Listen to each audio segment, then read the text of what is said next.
మీరు చూస్తున్నది ఆర్టీవీ. నా పేరు రవి ప్రకాష్. ముందుగా ఆర్టీవీ వీక్షకులందరికీ మేడే శుభాకాంక్షలు.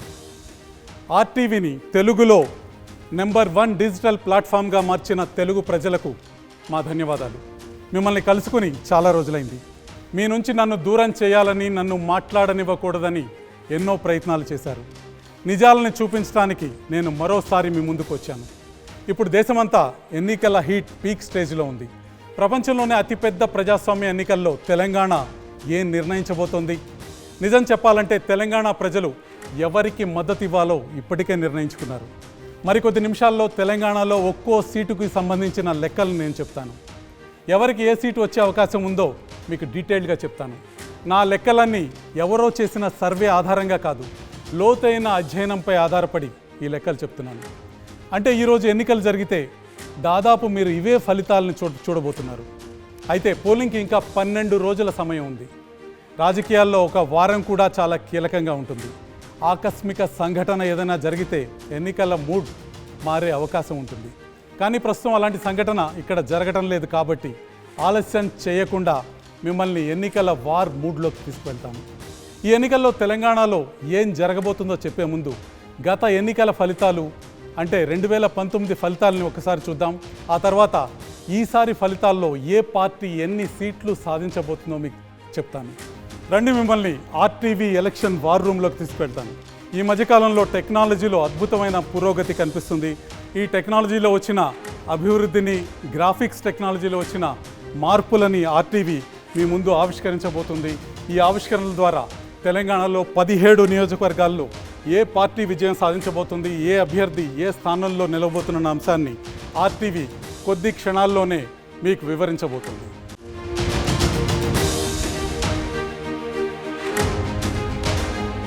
ఇప్పుడు నేను ఆర్టీవీ ఎలక్షన్ వార్ రూమ్లో ఉన్నాను. కొద్ది రోజుల్లో జరగబోయే లోక్సభ ఎన్నికల్లో తెలంగాణ 17 స్థానాల్లో విజేతలెవరో తెలుసుకోబోయే ముందు 2019 లోక్సభ ఎన్నికల ఫలితాలను ఒకసారి చూద్దాం.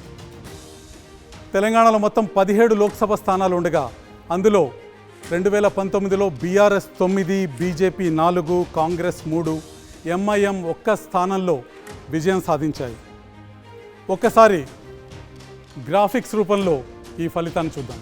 రీజన్ల వారీగా చూస్తే ఉత్తర తెలంగాణలో బీజేపీ 3, బీఆర్ఎస్ 5 స్థానాల్లో విజయం సాధించాయి. కాంగ్రెస్కి 1 సీటు కూడా దక్కలేదు. ఆదిలాబాద్, కరీంనగర్, నిజామాబాద్ స్థానాల్లో బీజేపీ విజయం సాధించింది. జహీరాబాద్, మెదక్, వరంగల్, మహబూబాబాద్, పెద్దపల్లి నియోజకవర్గాల్లో బీఆర్ఎస్ గెలిచింది. దక్షిణ తెలంగాణకు వస్తే కాంగ్రెస్ 2, బీఆర్ఎస్ 3 స్థానాల్లో విజయం సాధిస్తే బీజేపీ 1 స్థానంలో కూడా విజయం సాధించలేకపోయింది. నల్గొండ, భువనగిరి 2 సీట్లలో కాంగ్రెస్ గెలుపొందింది. మహబూబ్ నగర్, నాగర్ కర్నూల్, ఖమ్మం నియోజకవర్గాల్లో బీఆర్ఎస్ విజయం సాధించింది. క్యాపిటల్ రీజియన్లోని 4 సీట్లలో బీజేపీ, కాంగ్రెస్, ఎంఐఎం, బీఆర్ఎస్ 1 స్థానాన్ని దక్కించుకున్నాయి. సికింద్రాబాద్లో బీజేపీ, మల్కాజిగిరిలో కాంగ్రెస్, హైదరాబాద్లో ఎంఐఎం, చేవెళ్లలో బీఆర్ఎస్ గెలుపొందాయి. ఇది నిన్నటి కథ. 2019లో గెలుపొందిన పార్టీలు, వారి వివరాలు. ఇక మరో 12 రోజుల్లో జరగబోయే ఎన్నికల్లో తెలంగాణ 17 స్థానాల్లో ఎవరు విజయం సాధించబోతారో ఇప్పుడు తెలుసుకుందాం. ఇప్పుడు ఆర్టీవీ స్టడీలో విజేతలు ఎవరో చూద్దాం. ముందుగా ఉత్తర తెలంగాణ నుంచి మొదలు పెడదాం. ఆదిలాబాద్ తెలంగాణకు ఎంట్రీ పాయింట్ లాంటిది. గిరిజన, ఆదివాసీల ఆధిపత్యం కలిగిన ఈ లోక్సభ నియోజకవర్గం అందరి దృష్టిని ఆకర్షిస్తుంది. ఆదిలాబాద్ లోక్సభ స్థానంలో ఇప్పుడు ఆదివాసీ, గిరిజన, గోండులు ఎటువైపు మొగ్గితే వారిదే విజయంగా కనిపిస్తుంది. ప్రస్తుతం కాంగ్రెస్ నుంచి ఆత్రం సుగుణ, బీజేపీ నుంచి గోడం నగేష్, బీఆర్ఎస్ నుంచి ఆత్రం సక్కు బరిలో ఉన్నారు. కాంగ్రెస్ అభ్యర్థి ఆత్రం సుగుణ వృత్తిరీత్యా టీచర్. గిరిజన హక్కుల కోసం పోరాడుతున్న యాక్టివిస్ట్గా ఆమెకు పేరుంది. బీజేపీ అభ్యర్థి గోడం నగేష్ చిరకాలంగా రాజకీయాల్లో ఉన్నారు. 3 సార్లు ఎమ్మెల్యే, 1 సారి ఎంపీగా, రాష్ట్ర మంత్రిగా చేశారు. బీఆర్ఎస్ అభ్యర్థి ఆత్రం సక్కు బీఆర్ఎస్ నుంచి ఆసిఫాబాద్ ఎమ్మెల్యేగా చేశారు. కాంగ్రెస్ విజయం సాధించే అవకాశాలు ఈ ఆదిలాబాద్ పార్లమెంటు నియోజకవర్గంలో సుస్పష్టంగా కనిపిస్తున్నాయి. దీనికి కారణాలు ఏంటో ఒక్కసారి చూద్దాం. క్లీన్ ఇమేజ్ కాంగ్రెస్ అభ్యర్థి ఆత్రం సుగుణకు కలిసి వస్తున్నట్టు కనిపిస్తుంది. టీచర్గా సుగుణకు ఈ ఏరియాలో మంచి పేరుంది. ఎస్టీ హక్కుల కోసం చిరకాలంగా పోరాటం ఆమెకు ప్లస్ పాయింట్గా మారింది. ఇక బీజేపీ అభ్యర్థి నగేష్ నెగిటివ్ అంశాలు కాంగ్రెస్కి కలిసి వస్తున్నట్టు కనిపిస్తుంది. నగేష్ గతంలో చాలా పదవులు అనుభవించిన ఎవ్వరికీ ఏమీ ఉపయోగపడలేదనే టాక్ ఇక్కడ బాగా వినిపిస్తుంది. నిర్మల్, భైన్సా, ఆదిలాబాద్ టౌన్ బీజేపీకి అనుకూలంగా ఉన్నప్పటికీ మిగిలిన సెగ్మెంట్లు కాంగ్రెస్ వైపుకి మొగ్గు చూపుతున్నాయి. ఈ రకంగా ఆదిలాబాద్ నియోజకవర్గం పూర్తిగా కాంగ్రెస్ చేతిలోకి వెళ్లే పరిస్థితి కనిపిస్తుంది. ఆదిలాబాద్ తర్వాత మరో ప్రధానమైన తెలంగాణ నియోజకవర్గం పెద్దపల్లి పరిస్థితి ఏంటో ఒకసారి చూద్దాం. పెద్దపల్లి లోక్సభ సీటు దివంగత కాంగ్రెస్ నేత కాకా వెంకటస్వామి కుటుంబానికి పెట్టని కోటగా కొనసాగుతోంది. ఈసారి ఇక్కడ కాంగ్రెస్ నుంచి గెడ్డం వంశీకృష్ణ, బీజేపీ నుంచి గోమాస శ్రీనివాస్, బీఆర్ఎస్ నుంచి కొప్పుల ఈశ్వర్ పోటీలో ఉన్నారు. కాంగ్రెస్ అభ్యర్థి గెడ్డం వంశీకృష్ణ కాకా వెంకటస్వామి రాజకీయ వారసుడు. తొలిసారి ఎన్నికల బరిలో ఉన్నారు వంశీకృష్ణ. బీజేపీ అభ్యర్థి గోమాస శ్రీనివాస్ ఏబీవీపీ నేత, కాంగ్రెస్ పార్టీతో రాజకీయాల్లోకి వచ్చారు. తర్వాత బీఆర్ఎస్లో కొనసాగి ఇటీవల బీజేపీలో చేరారు. బీఆర్ఎస్ అభ్యర్థి కొప్పుల ఈశ్వర్ తెలంగాణ ఉద్యమ నేపథ్యం ఉన్న నేత. రాష్ట్ర మంత్రిగా, చీఫ్ విప్గా కూడా పనిచేశారు. కాంగ్రెస్ విజయం సాధించే అవకాశం పెద్దపల్లి పార్లమెంట్ సెగ్మెంట్లో స్పష్టంగా కనిపిస్తుంది. పెద్దపల్లి పార్లమెంట్ సెగ్మెంట్లో కాంగ్రెస్ విజయానికి దోహదపడే అంశాలేంటో ఒకసారి చూద్దాం. కాంగ్రెస్ అభ్యర్థి తండ్రి, పెదనాన్నతో పాటు సీనియర్ నేత ప్రేమ్ సాగర్ రావు, మంత్రి శ్రీధర్ బాబు ఈ నియోజకవర్గంలో కాంగ్రెస్ ఎమ్మెల్యేలుగా ప్రస్తుతం కొనసాగుతున్నారు. నియోజకవర్గంలోని 7 సెగ్మెంట్లలో కాంగ్రెస్ పార్టీ ఎమ్మెల్యేలు ఉన్నారు. వెంకటస్వామి కాలం నుంచి కాకా కుటుంబానికి ఈ నియోజకవర్గం మీద బాగా పట్టుంది. దానికి తోడు ప్రభుత్వంలో ఉండటం ప్లస్ పాయింట్ అవుతుంది. తాత వెంకటస్వామి 4 సార్లు, తండ్రి వివేక్ వెంకటస్వామి ఒకసారి ఎంపీగా ఇక్కడి నుంచి ప్రాతినిధ్యం వహించటం ప్లస్ పాయింట్గా మారింది కాంగ్రెస్ అభ్యర్థికి. ప్రత్యర్థుల్లో ఒకరైన కొప్పుల ఈశ్వర్కు బీఆర్ఎస్ తుడిచిపెట్టుకుపోవటం పెద్ద మైనస్ పాయింట్గా మారుతుంది. ధర్మపురి ఒకటే ఆయన కొంచెం ఎడ్జ్ ఇచ్చే అవకాశం కనిపిస్తుంది. ఇక బీజేపీ అభ్యర్థి గోమాస శ్రీనివాస్ ఆఖరి నిమిషంలో పార్టీ మారి టికెట్ తెచ్చుకున్నారు. ఆయన ప్రభావం పెద్దగా పెద్దపల్లి నియోజకవర్గం మీద కనిపించట్లేదు. మరో ఉత్తర తెలంగాణ నియోజకవర్గం కరీంనగర్లో ఫలితం ఏ విధంగా ఉండబోతుందో ఇప్పుడు ఒకసారి చూద్దాం. కరీంనగర్ తెలంగాణ ఉద్యమానికి మొదటి నుంచి ఊపిరిచ్చిన ప్రాంతం. కేసీఆర్కు అండగా నిలబడి జాతీయ స్థాయిలో అందరి దృష్టిని ఆకర్షించిన లోక్సభ సీట్ ఇది. 2024లో బీజేపీ నుంచి సిట్టింగ్ ఎంపీ బండి సంజయ్, కాంగ్రెస్ నుంచి వెలిచాల రాజేందర్ రావు, బీఆర్ఎస్ నుంచి బి వినోద్ కుమార్ బరిలో ఉన్నారు. బీజేపీ అభ్యర్థి బండి సంజయ్ ఆర్ఎస్ఎస్ బ్యాక్గ్రౌండ్ ఉన్న నేత, సిట్టింగ్ ఎంపీ, బీజేపీ రాష్ట్ర అధ్యక్షుడిగా పనిచేశారు. ప్రస్తుతం బీజేపీ జాతీయ ప్రధాన కార్యదర్శిగా ఉన్నారు. కాంగ్రెస్ అభ్యర్థి వెలిచాల రాజేందర్ రావు గతంలో ప్రజారాజ్యం నుంచి పోటీ చేసి వచ్చారు. చాలా కాలం రాజకీయాలకు దూరంగా ఉండి ఇటీవల కాంగ్రెస్లో చేరారు. ఇక బీఆర్ఎస్ అభ్యర్థి వినోద్ కుమార్ తెలంగాణ ఉద్యమంలో కేసీఆర్ సన్నిహితుడు, 2 సార్లు ఎంపీగా గెలిచారు. ఈ కరీంనగర్ నియోజకవర్గాన్ని భారతీయ జనతా పార్టీ మరొకసారి కైవసం చేసుకునే అవకాశాలు స్పష్టంగా కనిపిస్తున్నాయి.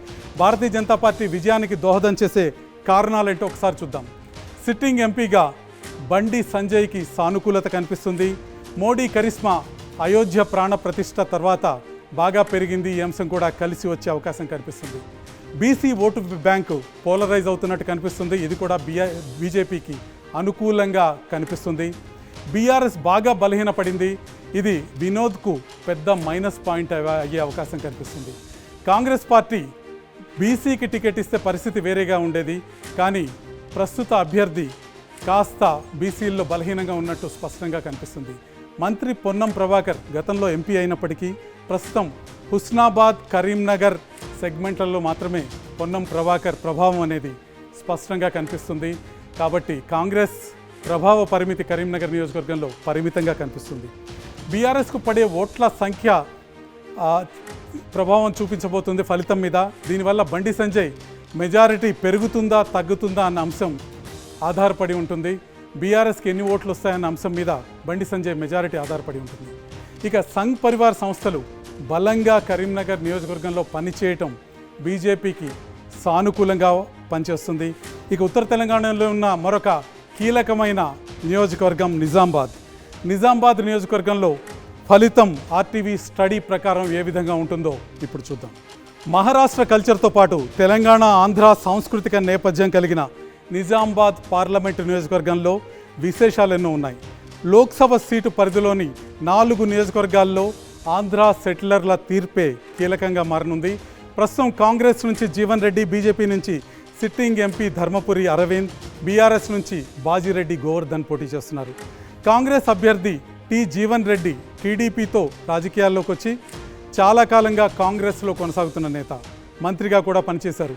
బీజేపీ అభ్యర్థి ధర్మపురి అరవింద్ సిట్టింగ్ ఎంపీ, మాజీ పీసీసీ చీఫ్ డి శ్రీనివాస్ రాజకీయ వారసుడు.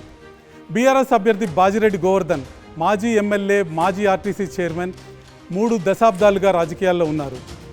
నిజామాబాద్ నియోజకవర్గంలో ఆర్టీవీ స్టడీ మేరకు భారతీయ జనతా పార్టీ విజయం ఖాయమని కనిపిస్తుంది. భారతీయ జనతా పార్టీ విజయానికి దోహదం చేసే ప్రధానమైన అంశాలు ఏంటో ఇప్పుడు చూద్దాం. పసుపు బోర్డు అనేది ప్రధానంగా ఉంది. పసుపు బోర్డు సాధించటం అరవింద్కు సానుకూల అంశం. చాలామంది పసుపు రైతులు అరవింద్ వెంట స్వచ్ఛందంగా ప్రచారం చేయటం అరవింద్కు కలిసి వచ్చే అంశం. ఇక హిందూ ఓటు పోలరైజ్ అయ్యే నిజామాబాద్ అర్బన్, ఆర్మూర్ ఏరియాల్లో అరవింద్ కరిష్మా బాగా పెరిగినట్టు కనిపిస్తుంది. సంఘ్ పరివార్ సంస్థలు బలంగా ఉండటం కూడా బీజేపీ విజయానికి దోహదపడుతున్నాయి. నిజామాబాద్ అర్బన్ బోధనల్లో ముస్లిం ఓట్లు కాంగ్రెస్ వైపుకి మళ్ళుతున్నాయి, కాంగ్రెస్ వైపు మొగ్గు చూపిస్తున్నాయి. కాంగ్రెస్ అభ్యర్థి జీవన్ రెడ్డి జగిత్యాల, కోరిట్ల ప్రాంతాలకే సుపరిచితుడు. ఈ 2 సెగ్మెంట్లలోనే కాంగ్రెస్ పార్టీ ప్రభావాన్ని చూపించే అవకాశం ఉంది. అయితే ఈ రెండిట్లో బీఆర్ఎస్ విజయం సాధించింది. వెలమల్ ఇక్కడ ప్రభావం చూపించే అవకాశం ఉంది. వారు ఇప్పుడు రేవంత్ రెడ్డి తమపై పగబట్టాడన్న కోపంతో ఉన్నారు. వీరు బీజేపీ వైపు మొగ్గు చూపుతున్నారు. ఈ కారణాల చేత నిజామాబాద్ నియోజకవర్గంలో అరవింద్ విజయం సాధించే అవకాశం ఉంది. భారతీయ జనతా పార్టీ ఖాతాలోకి నిజామాబాద్ నియోజకవర్గం వెళ్లే అవకాశం స్పష్టంగా కనిపిస్తుంది. నిజామాబాద్ నియోజకవర్గం తర్వాత పక్కనే ఉన్న జహీరాబాద్ నియోజకవర్గంలో పరిస్థితి చూద్దాం. జహీరాబాద్ 2009 పట్టైంది. ఈ నియోజకవర్గంలో భిన్నమైన సాంస్కృతిక నేపథ్యం కనిపిస్తుంది. ప్రస్తుతం కాంగ్రెస్ నుంచి సురేష్ షెట్కర్, బీజేపీ నుంచి బీబీ పాటిల్, బీఆర్ఎస్ నుంచి గాలి అనిల్ కుమార్లు పోటీలో ఉన్నారు.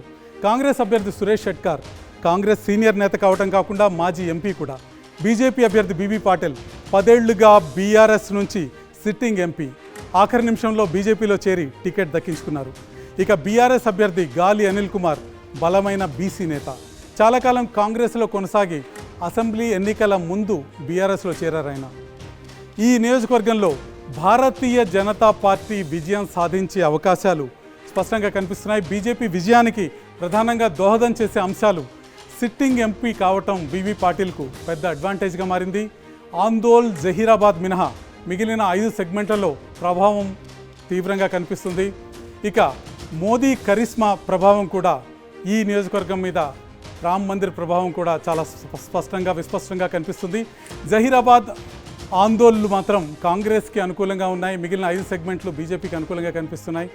కాంగ్రెస్ అభ్యర్థి సురేష్ షెట్కర్ గతంలో ఇక్కడి నుంచి ఎంపీగా గెలిచిన ఇప్పుడు సొంత సెగ్మెంట్ నారాయణ్ ఖేడ్లోనూ కాస్త వెనకబడినట్టు కనిపిస్తున్నారు, కష్టాలు పడుతున్నారు.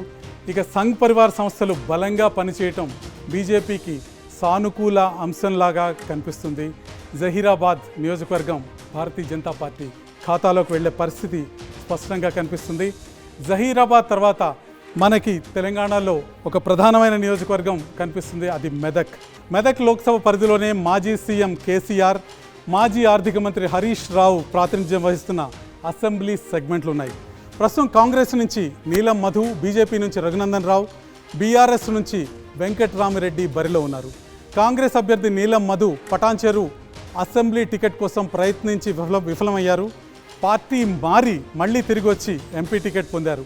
బీజేపీ అభ్యర్థి రఘునందన్ రావు తెలంగాణ ఉద్యమకారుడు, ఒకసారి ఎమ్మెల్యే, దుబ్బాక ఉప ఎన్నికతో రాష్ట్ర వ్యాప్తంగా పాపులర్ అయ్యారు. ఇక బీఆర్ఎస్ అభ్యర్థి వెంకట్రామిరెడ్డి కలెక్టర్గా పనిచేశారు. మల్లన్న సాగర్ భూసేకరణ విషయంలో చురుగ్గా పనిచేశారు. బీఆర్ఎస్లో చేరి టికెట్ దక్కించుకున్నారు. ఈ నియోజకవర్గంలో, మెదక్ నియోజకవర్గంలో భారతీయ జనతా పార్టీ విజయం సాధిస్తుందని ఆర్టీవీ స్టడీ తెలియజేస్తుంది. భారతీయ జనతా పార్టీ విజయం సాధించడానికి ఎటువంటి కారణాలు దోహదపడతాయో ఒకసారి చూద్దాం. మోదీ కరిష్మా ఈ నియోజకవర్గంలో ప్రధానంగా పనిచేస్తుంది. నియోజకవర్గంలో అన్ని సెగ్మెంట్లలో రఘునందన్ వ్యక్తిగత ఇమేజ్ కూడా మనకి స్పష్టంగా కనిపిస్తుంది. ఇక కాంగ్రెస్ అభ్యర్థికి కేవలం సంగారెడ్డి, పటాన్చెరు సెగ్మెంట్లలోనే అనుకూల పరిస్థితి ఉండటం ఆయనకి ప్రతికూలంగా పనిచేస్తున్న అంశం. ఇక బీఆర్ఎస్ అభ్యర్థి వెంకట్రామిరెడ్డికి మల్లన్న సాగర్ భూ నిర్వాసితుల నుంచి తీవ్రమైన వ్యతిరేకత వ్యక్తమవుతుంది. దీని ప్రభావం 3 సెగ్మెంట్లలో గణనీయంగా కనిపిస్తుంది. సిద్దిపేట, గజ్వేల్, దుబ్బాకల్లో బీజేపీకి మెజారిటీ వచ్చే అవకాశం మా స్టడీలో కనిపిస్తుంది. ఇక నర్సాపూర్ బీఆర్ఎస్ ఓటు బ్యాంకు ఎటు మళ్ళితే అటు మెజారిటీ వచ్చే అవకాశం కనిపిస్తుంది. ఇక మెదక్ తర్వాత తెలంగాణలో అతి ముఖ్యమైన నియోజకవర్గం వరంగల్ పరిస్థితి ఒకసారి చూద్దాం. వరంగల్ నియోజకవర్గంలో ఎన్నికలు ఎప్పుడూ ఆసక్తికరంగానే ఉంటాయి. ప్రస్తుతం కాంగ్రెస్ నుంచి కడియం కావ్య, బీజేపీ నుంచి ఆరూరి రమేష్, బీఆర్ఎస్ నుంచి ఎం సుధీర్ కుమార్ పోటీ చేస్తున్నారు. కాంగ్రెస్ అభ్యర్థి కడియం కావ్య సీనియర్ లీడర్ కడియం శ్రీహరి కుమార్తె, వృత్తిరీత్యా డాక్టర్, తొలిసారి ఎన్నికల్లో పోటీ చేస్తున్నారు. బీజేపీ అభ్యర్థి ఆరూరి రమేష్ మాజీ ఎమ్మెల్యేగా ఉన్నారు. బీఆర్ఎస్ టికెట్ ఆశించి భంగపడి బీజేపీలో చేరారు. బీఆర్ఎస్ అభ్యర్థి ఎం సుధీర్ కుమార్ హన్మకొండ జెడ్పీ చైర్మన్గా ఉన్నారు. ఈ నియోజకవర్గంలో వరంగల్ నియోజకవర్గంలో కాంగ్రెస్ గెలిచే అవకాశాలు చాలా స్పష్టంగా కనిపిస్తున్నాయి. కాంగ్రెస్ విజయానికి దోహదపడే అంశాలను ఒకసారి చూద్దాం. తండ్రి రాజకీయ నేపథ్యం పెద్ద ప్లస్ పాయింట్గా ఉంది కడియం కావ్యకి. జిల్లాలో కాంగ్రెస్ ఎమ్మెల్యేలు ఎక్కువగా ఉండటం కూడా కడియం కావ్యకి కలిసి వస్తుంది. అసెంబ్లీ ఎన్నికల తర్వాత కాంగ్రెస్కు పూర్తిగా సానుకూల వాతావరణం వరంగల్ నియోజకవర్గంలో కనిపిస్తుంది.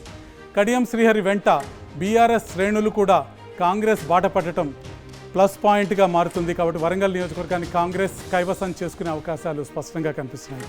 వరంగల్ తర్వాత వరంగల్ పక్కనే ఉన్న మహబూబాబాద్ నియోజకవర్గ పరిస్థితిని ఒక్కసారి చూద్దాం. జహీరాబాద్ నియోజకవర్గంలానే మహబూబాబాద్ నియోజకవర్గం కూడా 2009లో ఏర్పాటైంది. మహబూబాబాద్ లోక్సభ సీటు అటవీ ప్రాంతంగా ఉంది.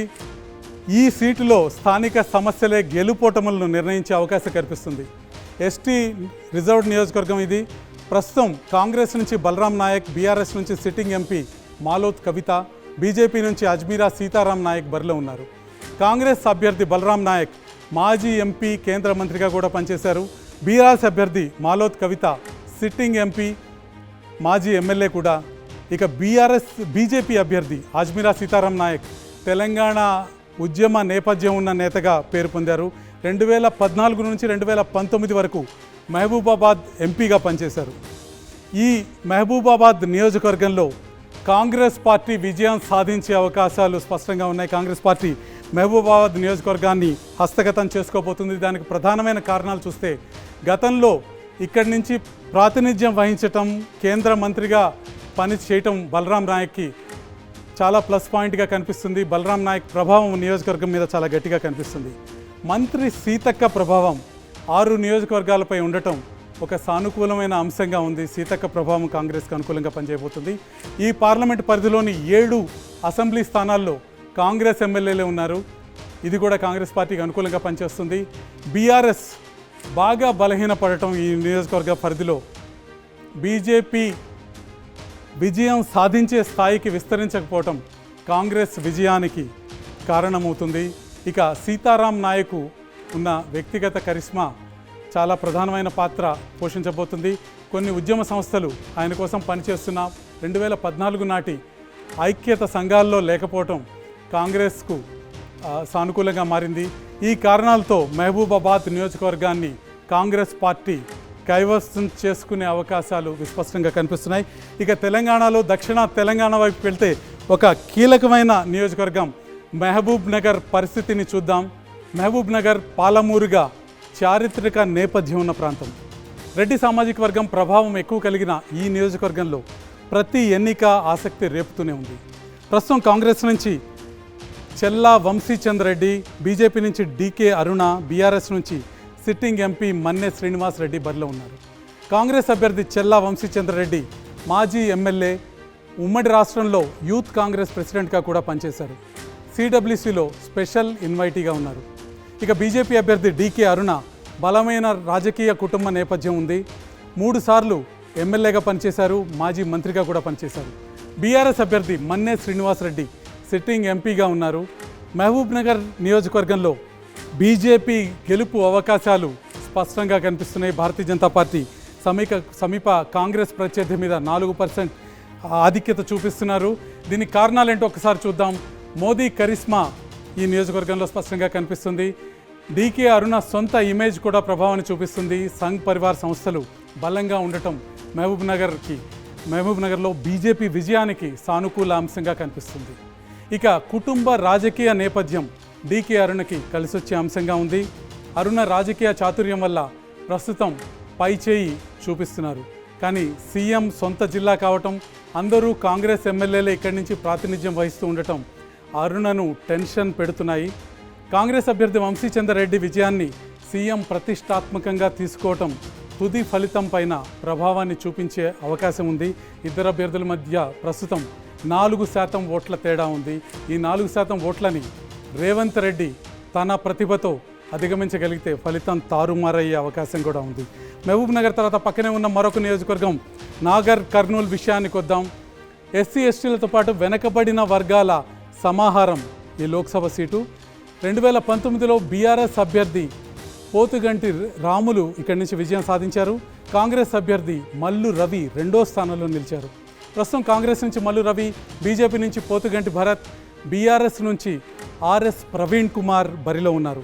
వీరిలో మల్లు రవి మాల సామాజిక వర్గం నుంచి ఉంటే పోతుగంటి భరత్, ఆర్ఎస్ ప్రవీణ్ కుమార్లు మాదిగ సామాజిక వర్గం నేతలుగా ఉన్నారు. కాంగ్రెస్ అభ్యర్థి మల్లు రవి రాజకీయ కుటుంబ వారసత్వం నుంచి వచ్చారు. 2 సార్లు ఎంపీగా కూడా పనిచేశారు. ఇక బీజేపీ పోతుగంటి భరత్ తొలిసారి ఎన్నికల్లో పోటీ చేస్తున్నారు. తండ్రి రాములు 3 సార్లు ఎంపీగా ఉన్నారు. కానీ భరత్ మాత్రం మొదటిసారి ఇక్కడి నుంచి పోటీ చేస్తున్నారు. బీఆర్ఎస్ అభ్యర్థి RS Praveen Kumar retired IPS అధికారి, బీఎస్పీ రాష్ట్ర అధ్యక్షుడిగా పనిచేశారు. ఇటీవల బీఆర్ఎస్లో చేరారు. బీఆర్ఎస్ తరఫున ఈ నియోజకవర్గం నుంచి పోటీ చేస్తున్నారు. ఈ నియోజకవర్గం నుంచి నాగర్ కర్నూలు నియోజకవర్గం నుంచి కాంగ్రెస్ విజయం సాధించే అవకాశాలు చాలా స్పష్టంగా కనిపిస్తున్నాయి. కాంగ్రెస్ విజయానికి దోహదపడే అవకాశాలు ఏంటో ఒక్కసారి చూద్దాం. మల్లు రవికి స్థానికంగా బాగా పట్టుంది. 2 సార్లు మల్లు రవి, 2 సార్లు ఆయన పెద్దన్న అనంతరాములు ఇక్కడి నుంచి ఈ నియోజకవర్గం నుంచి ఎంపీగా విజయం సాధించారు. ఇక బీఆర్ఎస్ అభ్యర్థి ప్రవీణ్ కుమార్ ఆఖరి నిమిషంలో పార్టీలో చేరి టికెట్ తెచ్చుకున్నారు. ఆయన చాన్నాళ్ల పాటు సిర్పూర్ అసెంబ్లీ మీద ఫోకస్ చేశారు. నాగర్ కర్నూలులో పెద్దగా ఆయనకి ప్రాతినిధ్యం లేదు. బీఆర్ఎస్ టికెట్ దక్కపోవడంతో బీజేపీలో చేరిన రాములు తన కొడుకుని బరిలో దింపారు. అయితే పెద్దగా భారతీయ జనతా పార్టీ నియోజకవర్గంలో ప్రభావం చూపించలేకపోతుంది. బీఆర్ఎస్ అభ్యర్థి ప్రవీణ్ కుమార్ ప్రభావం చూపితే మల్లు రవి గెలుపు కొంత కష్టమయ్యే అవకాశం ఉంది. లేకపోతే మల్లు రవి గెలుపు మాత్రం నల్లేరు మీద నడకలా కనిపిస్తుంది. నాగర్ కర్నూలు తర్వాత తెలంగాణలో అతి ముఖ్యమైన నియోజకవర్గం నల్గొండ వైపుకి వెళ్దాం. నల్గొండ నియోజకవర్గంలో గెలుపోటములు ఏ విధంగా ఉన్నాయో ఒకసారి చూద్దాం. నల్లగొండ జిల్లా వామపక్ష ఉద్యమాల ఖిల్లా. 2019లో కాంగ్రెస్ అభ్యర్థి ఉత్తమ్ కుమార్ రెడ్డి ఇక్కడి నుంచి విజయం సాధించారు. బీఆర్ఎస్ అభ్యర్థి వేమిరెడ్డి నరసింహారెడ్డి 2వ స్థానంలో నిలిచారు. ప్రస్తుతం కాంగ్రెస్ నుంచి కుందూరు రఘువీర్ రెడ్డి, బీజేపీ నుంచి శానంపూడి సైదిరెడ్డి, బీఆర్ఎస్ నుంచి కంచర్ల కృష్ణారెడ్డి బరిలో ఉన్నారు. కాంగ్రెస్ కుందూరు రఘువీర్ రెడ్డి జానారెడ్డి రాజకీయ వారసుడు, తొలిసారిగా ఎంపీగా పోటీ చేస్తున్నారు. బీజేపీ శానంపూడి సైదిరెడ్డి మాజీ ఎమ్మెల్యే, చాలా కాలం బీఆర్ఎస్లో కొనసాగి ఇటీవలే బీజేపీలో చేరారు. బీఆర్ఎస్ కంచర్ల కృష్ణారెడ్డి బీఆర్ఎస్లో చాలా కాలంగా ఉన్నారు. తొలిసారి ఎంపీగా పోటీ చేస్తున్నారు. కాంగ్రెస్ విజయం నల్లగొండ నియోజకవర్గంలో తప్పనిసరిగా కనిపిస్తుంది. రఘువీర్ రెడ్డి ఖచ్చితంగా విజయం సాధించే అవకాశాలు కనిపిస్తున్నాయి. రఘువీర్ రెడ్డికి అనుకూలంగా పనిచేస్తున్న అంశాలు ఏంటో ఒకసారి చూద్దాం. నల్గొండలో కాంగ్రెస్కు ట్రెడిషనల్ ఓట్ బ్యాంక్ ఎక్కువ ఉంది. వామపక్షాలు కూడా కాంగ్రెస్కి మద్దతు పలకటం కాంగ్రెస్కి ఉపకరించే అంశం. ఇక జానారెడ్డి లెగసీ ప్లస్ పాయింట్గా మారింది. గెలుపు బాధ్యతను రేవంత్ కోమటిరెడ్డి బ్రదర్స్పై పెట్టడంతో ఖచ్చితంగా గెలిచే అవకాశాలు కనిపిస్తున్నాయి. కోమటిరెడ్డి బ్రదర్స్ ఇద్దరు తీవ్రంగా శ్రమిస్తున్నట్టు కనిపిస్తుంది విజయం కోసం. ఉత్తమ్ కుమార్ సిట్టింగ్ సీట్ కావటం కూడా ప్లస్ పాయింట్గా మారింది. బీఆర్ఎస్ ఒక్క సూర్యాపేటలో మాత్రమే ప్రభావం చూపిన గెలవటానికి సరిపోయే ఓట్లు రావు కాబట్టి బీఆర్ఎస్ వెనుకబడే అవకాశం చాలా స్పష్టంగా కనిపిస్తుంది. ఇక నల్గొండలో బీజేపీ చాలా బలహీనంగా ఉంది. అది కాంగ్రెస్ అభ్యర్థికి ప్లస్ పాయింట్గా కనిపిస్తుంది. బీజేపీ సైదిరెడ్డి సొంతగా కష్టపడుతున్న గెలిచే అవకాశాలు కనిపించడం లేదు. నల్లగొండ తర్వాత ఖమ్మం జిల్లాలో ఖమ్మం పార్లమెంట్ సెగ్మెంట్లో ఎవరు విజేతలో ఒక్కసారి చూద్దాం. తెలంగాణ ఆంధ్ర ప్రాంతానికి గుమ్మంలో ఉన్న ఖమ్మం భిన్న సంస్కృతులు ఉన్న లోక్సభ సీటు. ప్రస్తుతం కాంగ్రెస్ నుంచి రామసహాయం రఘురామరెడ్డి, బీజేపీ నుంచి వినోద్ రావు, బీఆర్ఎస్ నుంచి సిట్టింగ్ ఎంపీ నామా నాగేశ్వరరావు పోటీలో ఉన్నారు. కాంగ్రెస్ రామసహాయం రఘురామరెడ్డి మాజీ మంత్రి సురేందర్ రెడ్డి కుమారుడు. పొంగులేటి శ్రీనివాస్ రెడ్డికి బంధువు, విక్టరీ వెంకటేష్కి వియంకుడు. ఇక బీజేపీ వినోద్రావు తొలిసారి ఎంపీగా పోటీ చేస్తున్నారు. ఆర్ఎస్ఎస్ బ్యాక్గ్రౌండ్ ఉన్న నేతగా పేరు పొందారు. బీఆర్ఎస్ నామా నాగేశ్వరరావు సిట్టింగ్ ఎంపీగా ఉన్నారు. లోక్సభలో బీఆర్ఎస్ పక్ష నేతగా కూడా ఉన్నారు. ఖమ్మం నియోజకవర్గంలో చాలా స్పష్టంగా కాంగ్రెస్ విజయం సాధిస్తుంది అన్న విషయం ఆర్టీవీ స్టడీలో కనిపిస్తుంది. ఖమ్మం నియోజకవర్గంలో కాంగ్రెస్ విజయానికి దోహదపడే ప్రధానమైన అంశాలు, ఖమ్మం లోక్సభ పరిధిలో ఉన్న 6 అసెంబ్లీ నియోజకవర్గాల్లో కాంగ్రెస్, మరో స్థానంలో కాంగ్రెస్ సహాయంతో గెలిచిన సిపిఐ ఉండటం పెద్ద ప్లస్ పాయింట్గా మారింది. ఖమ్మంలో బీఆర్ఎస్ చాలా బలహీనపడింది. నామా నాగేశ్వరరావు సొంతగా కష్టపడుతున్నారు, క్యాస్ట్ పోలరైజేషన్ కోసం ట్రై చేస్తున్నారు. కానీ ఆ ప్రయత్నాలు పెద్దగా విజయవంతం అవుతున్న అవకాశాలు కనిపించడం లేదు. బీఆర్ఎస్ జగన్కి మద్దతు ఇవ్వటం కూడా దానికి ఒక కారణంగా కనిపిస్తుంది. ఇక ఈ నియోజకవర్గంలో బీజేపీ ఉనికి నామమాత్రంగా ఉంది. బీజేపీ పెద్ద పోటీ ఇచ్చే అవకాశం కనిపించడం లేదు. పొంగులేటి పట్టుబట్టి తన బంధువు రఘురామరెడ్డికి టికెట్ ఇప్పించుకున్నారు. బట్టి విక్రమార్క తుమ్మలను కలుపుకుని పనిచేస్తున్నారు. కాబట్టి ఒక్కసారి ఈ నియోజకవర్గ పరిస్థితి చూస్తే తుమ్మల మనస్ఫూర్తిగా రఘురామరెడ్డికి సహకరిస్తే విక్టరీ కన్ఫర్మ్గా కనిపిస్తుంది. కమ్మ సామాజిక వర్గం ఓట్లు నామా వైపు మళ్ళినా రఘురామరెడ్డి తక్కువ మెజారిటీతో అయినా గెలిచే అవకాశం కనిపిస్తుంది. ఖమ్మం నియోజకవర్గం, ఖమ్మం పార్లమెంటరీ సెగ్మెంట్ కాంగ్రెస్ ఖాతాలోకి వెళ్తున్న పరిస్థితి చాలా స్పష్టంగా కనిపిస్తుంది. ఖమ్మం తర్వాత ఒక్కసారి హైదరాబాద్ పక్కనే ఉన్న భువనగిరి పార్లమెంట్ నియోజకవర్గం గురించి చూద్దాం. భువనగిరి లోక్సభ సీటు తెలంగాణ సాయుధ పోరాటం నాటి చారిత్రక ప్రాంతాలు కలగలిసిన ప్రాంతంగా ఉంది. ప్రస్తుతం బీజేపీ నుంచి బూర నర్సయ్య గౌడ్, కాంగ్రెస్ నుంచి చామల కిరణ్ కుమార్ రెడ్డి, బీఆర్ఎస్ నుంచి క్యామా మల్లేష్ బరిలో ఉన్నారు. బీజేపీ బూర నర్సయ్య గౌడ్ మాజీ ఎంపీ, వృత్తిరీత్యా డాక్టర్గా ఉన్నారు. కాంగ్రెస్ కిరణ్ కుమార్ రెడ్డి రేవంత్ రెడ్డికి సన్నిహితుడిగా పేరు పొందారు. ఇక బీఆర్ఎస్ క్యామా మల్లేష్ మాజీ ఎమ్మెల్యే, తొలిసారిగా ఎంపీగా పోటీ చేస్తున్నారు. భువనగిరి నియోజకవర్గంలో కాంగ్రెస్ పార్టీ విజయం ఖాయంగా కనిపిస్తుంది. భువనగిరి నియోజకవర్గంలో కాంగ్రెస్ పార్టీ విజయానికి దోహదం చేసే అంశాలేంటో ఒకసారి చూద్దాం. సీఎం సన్నిహితుడు కావడంతో కాంగ్రెస్ లీడర్లు సమష్టిగా విజయం కోసం ప్రయత్నించటం ఈ నియోజకవర్గంలో కనిపిస్తుంది. కోమటిరెడ్డి రాజగోపాల్ రెడ్డికి ఇన్ఛార్జ్ బాధ్యతలు అప్పగించడం అడ్వాంటేజ్గా మారింది. ఇక కాంగ్రెస్కి బలమైన ఓటు బ్యాంకు ఉండటం కూడా ఇక్కడ కలిసి వస్తున్న అంశంగా ఉంది. బలహీనపడ్డ బీఆర్ఎస్ ఓటు బ్యాంకు కూడా కాంగ్రెస్ వైపు మళ్ళటం భువనగిరి నియోజకవర్గంలో కాంగ్రెస్ విజయాన్ని ఖాయం చేస్తుంది. భువనగిరి నియోజకవర్గం తర్వాత హైదరాబాద్ పక్కనే ఉన్న మరొక కీలకమైన నియోజకవర్గం మల్కాజిగిరి నియోజకవర్గం వైపు మనం చూద్దాం. స్టేట్ క్యాపిటల్ రీజియన్లో ఉన్న మల్కాజిగిరి నియోజకవర్గం సెంట్రల్ తెలంగాణలో ఉంది. మల్కాజిగిరి నియోజకవర్గం 2009లో ఏర్పాటైన నియోజకవర్గం. దేశంలోనే అత్యధిక ఓటర్లున్న అతిపెద్ద నియోజకవర్గంగా మల్కాజిగిరి నియోజకవర్గం గురించి చెప్పొచ్చు. హైదరాబాద్ శివారుల్లో విస్తరించి ఉన్న మల్కాజిగిరిలో తెలంగాణ స్థానికులతో పాటు దేశంలో దాదాపు అన్ని రాష్ట్రాల వారు కూడా ఉన్నారు. ప్రస్తుతం కాంగ్రెస్ నుంచి పట్నం సునీత మహేందర్ రెడ్డి, బీజేపీ నుంచి ఈటెల రాజేందర్, బీఆర్ఎస్ నుంచి రాగిడి లక్ష్మారెడ్డి పోటీలో ఉన్నారు.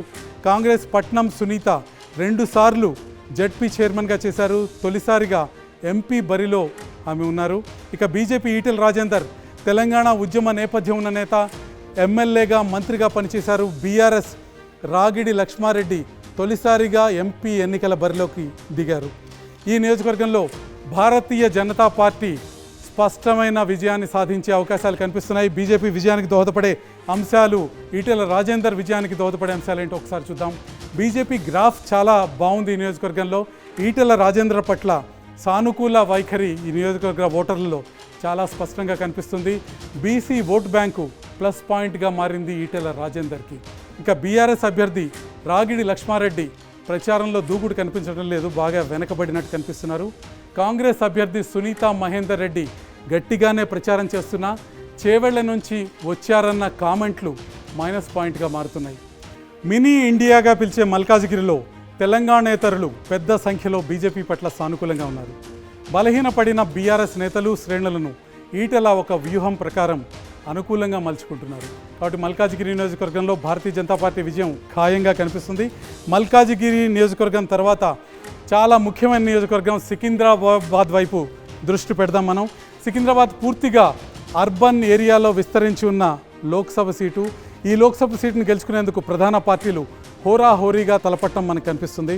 ప్రస్తుతం కాంగ్రెస్ నుంచి దానం నాగేందర్, బీజేపీ నుంచి కిషన్ రెడ్డి, బీఆర్ఎస్ నుంచి పద్మారావు గౌడ్ పోటీ చేస్తున్నారు. కాంగ్రెస్ దానం నాగేందర్ 6 సార్లు ఎమ్మెల్యేగా గెలిచారు, మాజీ మంత్రిగా కూడా ఉన్నారు. ఇటీవల తిరిగి కాంగ్రెస్ పార్టీలో చేరారు. ఇక బీజేపీ కిషన్ రెడ్డి విషయానికి వస్తే సిట్టింగ్ ఎంపీ, బీజేపీ రాష్ట్ర అధ్యక్షుడు, కేంద్ర మంత్రి. బీఆర్ఎస్ పద్మారావు గౌడ్ విషయానికి వస్తే డిప్యూటీ స్పీకర్గా చేశారు, ఎమ్మెల్యేగా ఉన్నారు. ఈ నియోజకవర్గంలో బీజేపీ గెలుపు ప్రస్తుతానికి స్పష్టంగా కనిపిస్తుంది. బీజేపీ గెలుపుకి దోహదం చేసే అంశాలను ఒక్కసారి చూస్తే సిట్టింగ్ ఎంపీగా ఉన్నారు, కేంద్ర మంత్రిగా ఉన్నారు కిషన్ రెడ్డి. ఇది సానుకూల అంశంగా పనిచేస్తుంది. కిషన్ రెడ్డిపై అవినీతి ఆరోపణలు లేకపోవటం ఒక అనుకూల అంశంగా కూడా పనిచేస్తుంది. ఇక కాంగ్రెస్ అభ్యర్థి దానం నాగేందర్ని జంపింగ్ జపాంగ్లా చూస్తున్నారు. కాంగ్రెస్ క్యాడర్ చాలా చోట్ల సహకరించడం లేదన్న సమాచారం కూడా మన దగ్గర ఉంది. బీఆర్ఎస్ నేత పద్మారావు నామమాత్రపు పోటీ అని అంటున్నారు. బీఆర్ఎస్ బలహీనపడటం దీనికి ప్రధానమైన కారణం. ముస్లింలు, క్రిస్టియన్లు, మైనారిటీలు పెద్ద సంఖ్యలో ఈ నియోజకవర్గంలో ఉన్నారు. మైనారిటీలంతా గంపగుత్తగా కాంగ్రెస్ వైపు మళ్ళితే కిషన్ రెడ్డి విజయం కాస్త అనుమానాస్పదమయ్యే అవకాశం కూడా ఉంది. లేకపోతే బొటాబొటి మెజారిటీతో కిషన్ రెడ్డి బయటపడే అవకాశం ఉంది. ఎన్నికల ప్రక్రియ మొదలైనప్పుడు 10% ఉన్న కాంగ్రెస్ బీజేపీ మధ్య తేడా ఇప్పుడు 3% మారింది. దానం నాగేందర్ ఎన్నికలలో మ్యాజిక్లు, జిమిక్కులు చేస్తారని, వాటితో విజయం సాధించవచ్చని కాంగ్రెస్ పార్టీ నమ్ముతుంది. సికింద్రాబాద్ నియోజకవర్గం ఫలితం ఈ విధంగా ఉంటే ప్రస్తుతానికి భారతీయ జనతా పార్టీ ఆధిక్యతలో సికింద్రాబాద్ నియోజకవర్గంలో ఉంది. మరొక ప్రధానమైన నియోజకవర్గం హైదరాబాద్ పక్కనే ఉన్న నియోజకవర్గం చేవెళ్ల పరిస్థితిని మనం చూద్దాం. హైదరాబాద్ శివార్లోని 3 అర్బన్ సెగ్మెంట్లు, వికారాబాద్ జిల్లాలోని 3 రూరల్ సెగ్మెంట్లో విస్తరించి ఉంది చేవెళ్ల లోక్సభ సీటు. ప్రస్తుతం కాంగ్రెస్ నుంచి sitting MP Ranjith Reddy, BJP నుంచి కొండా విశ్వేశ్వరరెడ్డి, బీఆర్ఎస్ నుంచి కాసాని జ్ఞానేశ్వర్ ముదిరాజ్ బరిలో ఉన్నారు. 2024 కాంగ్రెస్ అభ్యర్థిగా బరిలోకి వచ్చిన జి రంజిత్ రెడ్డి సిట్టింగ్ ఎంపీగా ఉన్నారు, పారిశ్రామికవేత్త ఆయన. ఇక బీజేపీ కొండా విశ్వేశ్వరరెడ్డి మాజీ ఎంపీ, పారిశ్రామికవేత్త. బీఆర్ఎస్ కాసాని జ్ఞానేశ్వర్ ముదిరాజ్ సంఘం వ్యవస్థాపకుడు, బలమైన బీసీ నేత, మాజీ ఎమ్మెల్సీ. ఈ నియోజకవర్గంలో భారతీయ జనతా పార్టీ గెలిచే అవకాశాలు ఈరోజు స్పష్టంగా కనిపిస్తున్నాయి. భారతీయ జనతా పార్టీ విజయానికి కారణం అర్బన్ సెగ్మెంట్లలో బీజేపీ పట్ల సానుకూలత స్పష్టంగా కనిపిస్తుంది. కొండా విశ్వేశ్వరరెడ్డి కుటుంబం లెగసీ కూడా ఇక్కడ ప్రభావం చూపించబోతుంది. వికారాబాద్, చేవెళ్ల ప్రాంతాలపై ప్రభావం ఈ కుటుంబానికి చాలా స్పష్టంగా ఉంది. ఈ కారణం చేత విజయావకాశాలు ఎక్కువగా ఉన్నాయి. గతంలో ఒకసారి ఇక్కడ కొండా గెలిచారు, అది కూడా ప్లస్ పాయింట్గా పనిచేయబోతుంది. 4 బీఆర్ఎస్ ఎమ్మెల్యేలు ఉన్న ఆ పార్టీ అభ్యర్థి కాసాని జ్ఞానేశ్వర్కి పెద్ద సానుకూల వాతావరణం కనిపించడం లేదు. సిట్టింగ్ ఎంపీ రంజిత్ రెడ్డిపై వ్యతిరేకత కొండాకు పాజిటివ్ ఓట్గా మారింది. కొండాకున్న clean image, Modi charisma, urban ఏరియాలో ఎక్కువ ఓట్లు ఉండటం బీజేపీ విజయానికి కారణంగా కనిపిస్తున్నాయి. కానీ గ్రామీణ ప్రాంతాలు కాంగ్రెస్ వైపుకి మొగ్గు చూపటం కాస్త కొండాకి ఆందోళన కలిగించే విషయం. ఇక హైదరాబాద్ పార్లమెంటు సెగ్మెంట్ గురించి ఒకసారి చూద్దాం. హైదరాబాద్ పార్లమెంట్లో రకరకాల ప్రచారాలు వినిపిస్తున్నాయి. ఏ పార్టీ విజయం సాధించబోతుంది, ఏ అభ్యర్థి విజయం సాధించబోతున్న విషయంలో జాతీయ స్థాయి చర్చ జరుగుతుంది. హైదరాబాద్ పార్లమెంట్ పరిస్థితి ఈసారి పూర్తిగా విభిన్నంగా కనిపిస్తుంది, డిఫరెంట్గా కనిపిస్తుంది. ప్రస్తుతం ఎంఐఎం నుంచి సిట్టింగ్ ఎంపీ అసదుద్దీన్ వరుసగా 5వసారి బరిలో ఉన్నారు. బీజేపీ నుంచి కొంపెల్ల మాధవీలత, బీఆర్ఎస్ నుంచి గడ్డం శ్రీనివాస్ యాదవ్, కాంగ్రెస్ నుంచి వలీవుల్లా సమీర్ పోటీ చేస్తున్నారు. ఎంఐఎం అభ్యర్థి అసదుద్దీన్ ఓవైసీ 4 సార్లు ఎంపీగా గెలిచారు, ఎంఐఎం అధినేతగా ఉన్నారు. బీజేపీ అభ్యర్థి కొంపెల్ల మాధవీలత తొలిసారి ఎన్నికల్లో పోటీ చేస్తున్నారు, సామాజిక సేవా కార్యక్రమాల్లో గుర్తింపు పొందారు. ఇక బీఆర్ఎస్ అభ్యర్థి గడ్డం శ్రీనివాస్ యాదవ్ బీసీ యాదవ సామాజిక వర్గం నేతగా ఉన్నారు. కాంగ్రెస్ అభ్యర్థి మహమ్మద్ వలీవుల్లా సమీర్ ముస్లిం మైనారిటీ నేత. ఈ నియోజకవర్గంలో మజ్లిస్ ఇత్తహదుల్ ముస్లిమీన్ ఎంఐఎం చాలా స్పష్టంగా విజయం సాధించే అవకాశాలు కనిపిస్తున్నాయి. ఈ విజయానికి వెనకనున్న కారణాలు ఒకసారి అనలైజ్ చేసే ప్రయత్నం చేద్దాం. ఓవైసీ విజయం నల్లేరు మీద నడకే అని చెప్పొచ్చు. 17 లక్షల ఓటర్లలో 11 లక్షల ఓట్లు ముస్లిం మైనారిటీలకు చెంది ఉన్నాయి. ఆఖరు 3-4 రోజుల్లో రాత్రిళ్ళు ఎంఐఎం నడిపే ఓటు బ్యాంక్ రాజకీయం చాలా కీలకం. ముస్లిం vote bank, minority vote bank పూర్తిగా ఎంఐఎం వైపు నిలిచే అవకాశం కనిపిస్తుంది. మాధవి లత మంచి పోటీ ఇస్తున్నారు, కానీ కాంగ్రెస్ బీఆర్ఎస్ వీక్ క్యాండిడేట్లను దింపడం వల్ల ఓవైసీకి ఈ పరిణామం సానుకూలంగా మారి మాధవీలతకు ప్రమాదంగా మారింది. బలమైన హిందూ నేత రాజాసింగ్ మాధవీలతకు ఏమాత్రం సహకారాన్ని అందించకపోవటం మాధవీలతకు పెద్ద మైనస్ పాయింట్గా మారింది. కాబట్టి హైదరాబాద్ నియోజకవర్గంలో, హైదరాబాద్ పార్లమెంట్ నియోజకవర్గంలో ఉన్న ఎమ్మెల్యే స్థానాలు చూస్తే అవి పూర్తిగా మజ్లిస్ పార్టీకి అనుకూలంగా ఉన్న ఎమ్మెల్యే స్థానాలుగా ఉన్నాయి.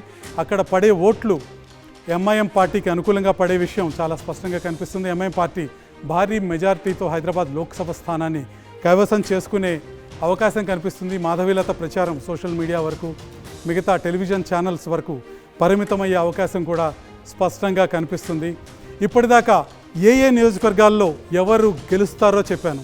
ఇప్పుడు ఈ 12 రోజులు ఫోకస్ చేస్తే ఏ నియోజకవర్గాల్లో ఫలితాలు తారుమారవుతాయో, ఎక్కడ ఎవరికి ఆధిక్యత తక్కువగా ఉందన్న విషయం ఒక్కసారి మనం చూసే ప్రయత్నం చేద్దాం. ఇప్పటిదాకా ఏ నియోజకవర్గాల్లో ఎవరు గెలుస్తారో చెప్పాను. ఇప్పుడు ఈ 12 రోజులు ఫోకస్ చేస్తే ఏ నియోజకవర్గాల్లో ఫలితాలు తారుమారవుతాయో, ఎక్కడ ఎవరికి ఆధిక్యత తక్కువగా ఉందన్న విషయం ఒక్కసారి చూద్దాం. గేమ్ చేంజర్ కాన్స్టిట్యున్సీస్ ఏవో ఒక్కసారి చూద్దాం. ఒక్కసారి మహబూబ్ నగర్ నియోజకవర్గం వైపు చూద్దాం.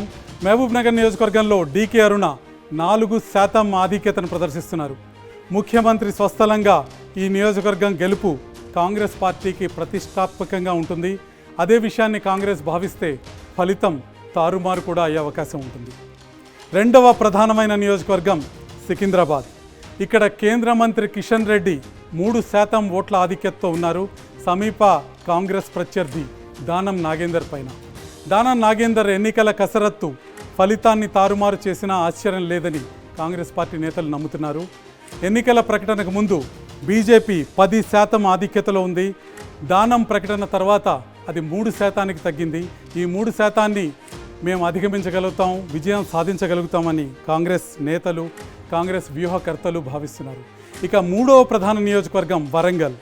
వరంగల్లో కాంగ్రెస్ ఆధిక్యత కనిపిస్తున్నప్పటికీ పార్టీలో ఉన్న అనైక్యత, బీజేపీకి పెరుగుతున్న ఆదరణ ఫలితాన్ని తారుమారు చేసే అవకాశం స్పష్టంగా కనిపిస్తుంది. తారుమారు చేసే అవకాశం పట్ల కాంగ్రెస్ నేతలు ఎంతవరకు జాగ్రత్త వహిస్తారో ఒకసారి చూడాలి. ఇక చేవెళ్ల నియోజకవర్గం కూడా 4వ నియోజకవర్గం. చేవెళ్లలో బీజేపీ అభ్యర్థి కొండ 2% ఆధిక్యతలో ఉన్నారు. గ్రామీణ ప్రాంతాల్లో కాంగ్రెస్ మద్దతు కారణంగా పోటీ కీలకం కాబోతుంది. స్థానిక నేతల సహాయ నిరాకరణ కారణంగా బలహీనంగా ఉన్న కాంగ్రెస్ కాస్త గట్టి ప్రయత్నం చేస్తే విజయానికి దగ్గరగా వచ్చే అవకాశం కూడా ఈ నియోజకవర్గంలో ఉంది. ఇక 5వ ప్రధానమైన నియోజకవర్గం భువనగిరి. భువనగిరిలో బీజేపీ అభ్యర్థి బూర నర్సయ్య గౌడ్కు ఆదరణ క్రమేణా పెరగటం కూడా పరిగణలోకి తీసుకోవాల్సిన అవసరం. ఆధిక్యంలో ఉన్న కాంగ్రెస్ జాగ్రత్త పడకపోతే బూర సింపతి వేవ్లో కాంగ్రెస్ కొట్టుకుపోయే ప్రమాదం ఉంటుంది. ఇప్పటిదాకా మా దగ్గర ఉన్న సమాచారం ప్రకారం, ఇప్పటిదాకా ప్రజల మూడ్ ప్రకారం లోక్సభ ఎన్నికల్లో తెలంగాణలో వివిధ ప్రాంతాల్లో పార్టీల బలాబలాలేంటో చూసాం. మొత్తం తెలంగాణలో ఉన్న 17 పార్లమెంటు స్థానాల్లో ఏ పార్టీ ఎన్ని స్థానాలు కైవసం చేసుకోబోతుందో ఇప్పుడు ఒకసారి చూద్దాం.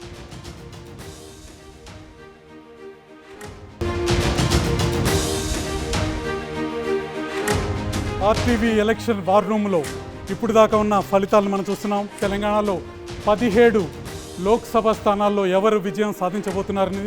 ముందుగా ఉత్తర తెలంగాణ పరిస్థితి చూద్దాం. ఉత్తర తెలంగాణలో ఉన్న 8 నియోజకవర్గాల్లో భారతీయ జనతా పార్టీ 4 స్థానాల్లో, కాంగ్రెస్ పార్టీ 4 స్థానాల్లో విజయం సాధించే అవకాశం ఈ రోజు దాకా ఉన్న సమాచారం ప్రకారం మనకి కనిపిస్తుంది. ఇక్కడ చూస్తే ఆదిలాబాద్, పెద్దపల్లి, వరంగల్, మహబూబాబాద్లో కాంగ్రెస్ పార్టీ విజయం సాధిస్తూ కనిపిస్తుంది. నిజామాబాద్, జహీరాబాద్, మెదక్, కరీంనగర్లో భారతీయ జనతా పార్టీ విజయం సాధిస్తూ కనిపిస్తుంది. ఇది ఉత్తర తెలంగాణ చిత్రం. ఇక ఒకసారి దక్షిణ తెలంగాణ పరిస్థితిని చూద్దాం.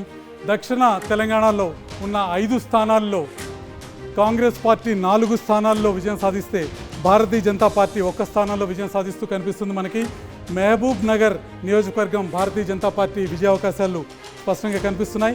నాగర్ కర్నూలు, భువనగిరి, నల్గొండ, ఖమ్మం నియోజకవర్గాల్లో కాంగ్రెస్ పార్టీ విజయం సాధిస్తూ కనిపిస్తుంది. ఇక క్యాపిటల్ రీజియన్ వైపు చూద్దాం. హైదరాబాద్ చుట్టుపక్కల ఉన్న నియోజకవర్గాల్లో పరిస్థితి ఏంటని. క్యాపిటల్ రీజియన్లో ఉన్న 4 నియోజకవర్గాల్లో కాంగ్రెస్ పార్టీ బీఆర్ఎస్ ఎటువంటి విజయాన్ని నమోదు చేసుకోలేకపోతున్నాయి. ఎంఐఎం 1 స్థానంలోనూ, భారతీయ జనతా పార్టీ 3 స్థానాల్లోనూ విజయం సాధిస్తున్నాయి. హైదరాబాద్ చుట్టుపక్కల స్థానాల్లో భారతీయ జనతా పార్టీ విజయం సాధించడం చాలా ముఖ్యమైన అంశం. ఇక్కడ చేవెళ్ళ, మల్కాజ్గిరి, సికింద్రాబాద్ స్థానాల్ని భారతీయ జనతా పార్టీ కైవసం చేసుకునే పరిస్థితి కనిపిస్తుంది. హైదరాబాద్లో మాత్రం ఎంఐఎం తన జెండాన్ని ఎగరవేసే పరిస్థితి స్పష్టంగా మనకు కనిపిస్తుంది. మొత్తం తెలంగాణలో పరిస్థితి ఏ విధంగా ఉండబోతుంది? మొత్తం తెలంగాణలోని 17 స్థానాల్లో ఏ పార్టీ ఎన్ని స్థానాల్లో విజయం సాధించబోతుందో ఒక్కసారి చూద్దాం. 17 స్థానాల్లో వివిధ రీజియన్లో ఎవరెవరు గెలుస్తున్న విషయాన్ని చూపించాం. ఇప్పుడు ఆర్టీవీ స్టడీ ప్రకారం కాంగ్రెస్ పార్టీ 8 పార్లమెంట్ స్థానాల్లో విజయ కేతనాన్ని ఎగరవేయబోతుంది. భారతీయ జనతా పార్టీ 8 స్థానాల్లో విజయాన్ని సాధించబోతుంది. మజ్లిస్ పార్టీ 1 స్థానంలో విజయం సాధించబోతుంది. ఒక్కొక్క పార్లమెంట్ సెగ్మెంట్లో 7 అసెంబ్లీ స్థానాలు ఉంటాయి. కాబట్టి భారతీయ జనతా పార్టీ 8 సంఖ్యను దాటి ముందుకు వెళ్తే కాంగ్రెస్ ప్రభుత్వాన్ని కూడా ఇబ్బంది పెట్టే అవకాశం కూడా ఉంటుంది. సంఖ్యాబలం పెరిగిన కొద్దీ భారతీయ జనతా పార్టీ స్థానికంగా ఉన్న కాంగ్రెస్ ప్రభుత్వాన్ని ఇబ్బందులకు గురి చేసే అవకాశం ఉంటుంది. ఇది ఇప్పుడు దాకా మా దగ్గరున్న సమాచారం, ప్రజల నాడిని బట్టి మేము సేకరించిన సమాచారం. 8 స్థానాల్లో కాంగ్రెస్ పార్టీ, 8 స్థానాల్లో భారతీయ జనతా పార్టీ, 1 స్థానంలో మజ్లిస్ పార్టీ తెలంగాణలో లోక్సభ ఎన్నికల్లో విజయం సాధించబోతున్నాయి. అయితే ఎన్నికల సమయంలో పరిస్థితులు మారటానికి 1 వారం కూడా సరిపోతుంది. భవిష్యత్తులో ఎటువంటి మార్పులు చోటు చేసుకున్న ఆ సమాచారాన్ని ఆర్టీవీ ఎప్పటికప్పుడు మీకు అందజేస్తూనే ఉంటుంది. తెలంగాణ 17 పార్లమెంటు స్థానాల సమాచారం తర్వాత రేపు ఇదే సమయానికి మేము ఆంధ్రప్రదేశ్ పరిస్థితి, ఆంధ్రప్రదేశ్లో ఉన్న స్థానాల్లో, అసెంబ్లీ సెగ్మెంట్స్లో, పార్లమెంట్ స్థానాల్లో ఎవరు ఎన్ని స్థానాల్లో విజయం సాధించబోతున్నారు, ఏ పార్టీ రాష్ట్రంలో అధికారం చేపట్టబోతుందన్న విషయాన్ని తెలియజేస్తాం. రేపు ఇదే సమయం దాకా వేచి ఉండండి. ధన్యవాదాలు.